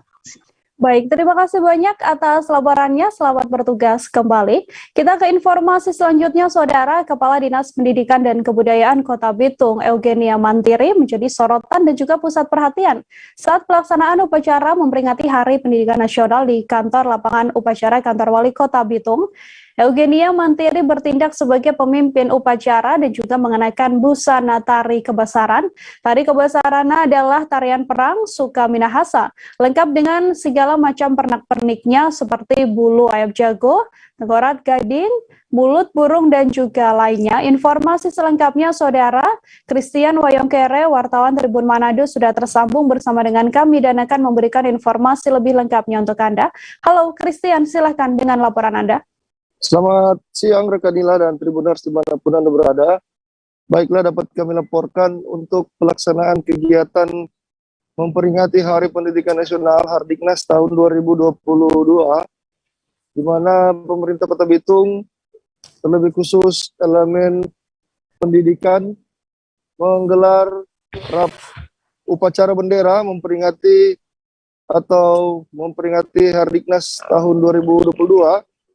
Dan menariknya Tribuners dan rekan Nila, upacara bendera kali ini menyodot perhatian para peserta upacara maupun tamu undangan lainnya, di mana pemimpin upacara yaitu Kepala Dinas Pendidikan dan Kebudayaan Kota Bitung, Ibu Eugenia Mantiri, nampak menggunakan busana kabasaran lengkap dengan segala macam pernak-pernik atau atributnya. Dan setelah upacara berakhir, di mana upacara ini juga bertindak sebagai inspektur upacara atau pembina upacara Wali Kota Bitung Insinyur Morris Mantiri, dan hadir juga Wakil Wali Kota Bitung Hengki Honandar, PLH Sekretaris Daerah Kota Bitung Forsman Dada, dan seluruh jajaran Forkopindo Kota Bitung dan Kepala Perangkat Daerah maupun staf ahli pemerintah Kota Bitung, di mana menurut Eugenia Mantiri, pelaksanaan memperingati Hardiknas tahun 2022 baru dilaksanakan Jumat kemarin, karena tepat pada tanggal 2 Mei seharusnya Hardiknas itu berlangsung bertepatan dengan perayaan Idul Fitri 1443 Hijriah tahun 2022. Sehingga jajarannya baru melaksanakan upacara memperingati Hardiknas pada Jumat kemarin di lapangan upacara Kantor Wali Kota Bitung. Dan menariknya seluruh peserta upacara maupun Wali Kota Bitung, Wakil Wali Kota Bitung mengenakan pakaian adat masing-masing, seperti yang dikenakan oleh Wali Kota dan Wakil Wali Kota menggunakan pakaian adat suku Minahasa dan ada juga yang menggunakan pakaian adat Nusa Utara, dan yang paling menyedot perhatian adalah penampilan dari Kepala Dinas Pendidikan dan Kebudayaan Ibu Egunia Mantiri dan Sekretaris Dinas Pendidikan Ibu Foni Tumundo yang mengenakan pakaian kebasaran. Dan pemilihan tema menggunakan pakaian kebasaran ini oleh Eugenia Mantiri menuturkan sesuai dengan petunjuk teknis pelaksanaan memperingati Hardiknas, di mana masing-masing daerah atau kabupaten kota bisa memilih busana adat, dan terkait dengan adat atau suku yang nantinya akan tertuang dalam kurikulum Merdeka Belajar yang akan diterapkan di Kota Bitung, Sulawesi Utara. Demikian rekan Nila dan Tribuners dimanapun Anda berada, laporan dari Kota Bitung. Selamat siang. Untuk mengetahui informasi lebih lengkapnya, saudara, wartawan kami juga telah menghimpun wawancara dengan Kepala Dinas Pendidikan dan Kebudayaan Kota Bitung, Eugenia Mantiri. Berikut liputannya untuk Anda. Jatuhnya tanggal 2 Mei bertepatan dengan hari libur, sehingga dilaksanakan secara serentak di tahun 2022 pada tanggal 13 Mei 2022. Budaya dan adat sendiri di Merdeka Belajar seperti apa nantinya penerapannya?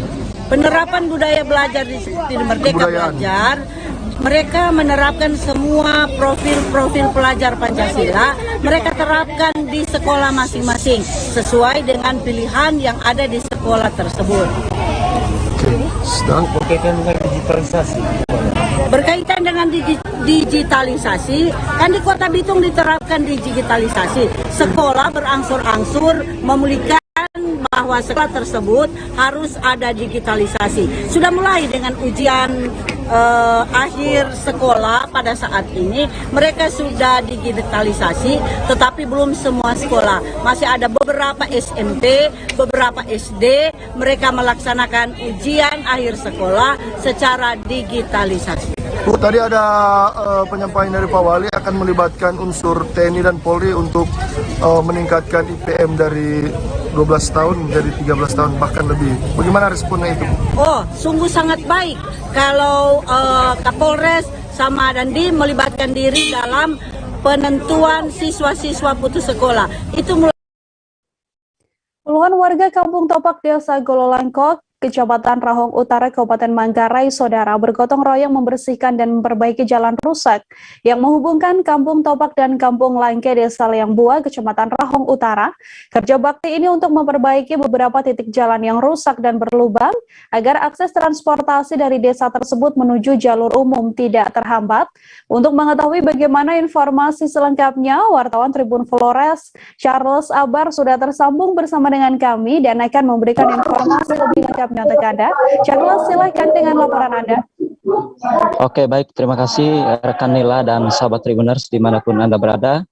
Dapat kami laporkan dari Manggarai, dari Ruteng, Nusa Tenggara Timur, bahwa memang kemarin puluhan warga Kampung Topak, Desa Gololangkok bergotong royong mengerjakan jalan yang menghubungkan Kampung Topak, Desa Gololangkok, Kecamatan Rahong Utara, dengan Kampung Langke, Kecamatan Liangbua, Kecamatan Rahong Utara.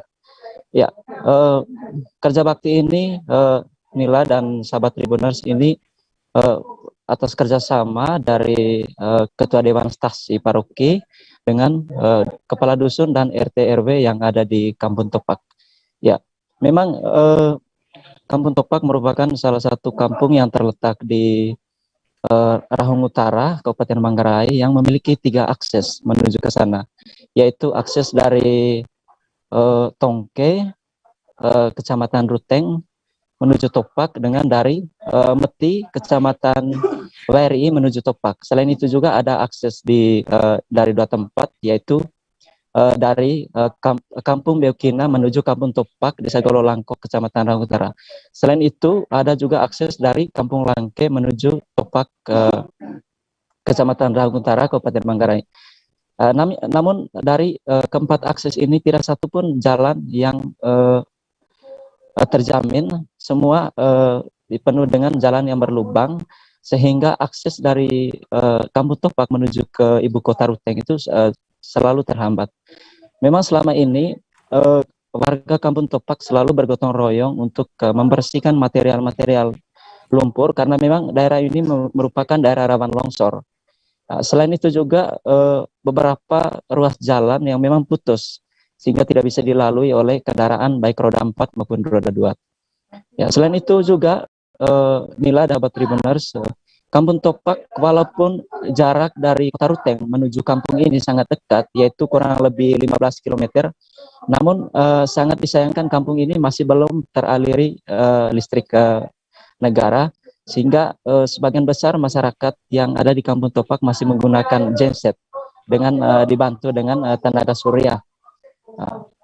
Atas dasar itu memang selama ini warga Kampung Topak selalu mendatangi pihak PLN untuk mengusulkan agar dibukanya jaringan listrik ke kampung ini. Namun sampai sejauh ini belum ada tanggapan dari pihak PLN sehingga tidak ada perkembangan dari usulan yang disampaikan oleh warga Kampung Topak. Untuk diketahui, warga Kampung Topak bukan hanya kampung itu sendiri, tapi di dalamnya ada juga kapela yang biasa digunakan tempat ibadah bagi umat Katolik.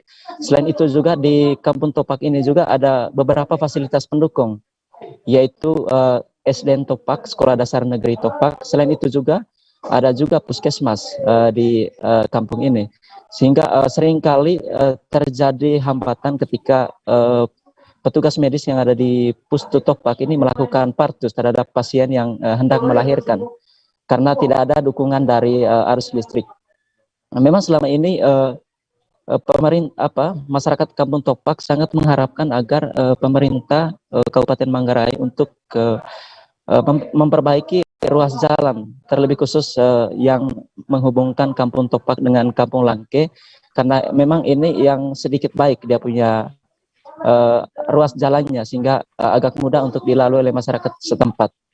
Selain itu masyarakat juga sangat mengharapkan agar pemerintah, baik pemerintah kabupaten maupun pemerintah pusat, untuk memperhatikan jaringan listrik yang ada di kampung ini, karena memang begitu banyak fasilitas pendukung di dalam, sangat mengharapkan bantuan dari teraliri dari jaringan listrik ini. Sehingga atas dasar itu memang warga Kampung Topak selalu berinisiatif untuk melakukan bakti untuk memperbaiki jalan rusak di kampung ini untuk membantu akses jalur mereka menuju ke jalur umum dan menuju ke Kota Ruteng, Kota Kabupaten Manggarai. Demikian, Nila. Ya, terima kasih banyak Charles Aber, wartawan Tribun Flores, atas laporan Anda. Selamat bertugas kembali. Informasi tadi, saudara, sekaligus menutup perjumpaan kita dalam live update kali ini. Jangan lupa untuk terus menyaksikan live update di seluruh kanal YouTube dan juga Facebook Tribun Network. Saya Nila Irda beserta kru yang bertugas pamit undur diri. Terima kasih dan sampai jumpa. Jangan lupa like, subscribe, dan share ya.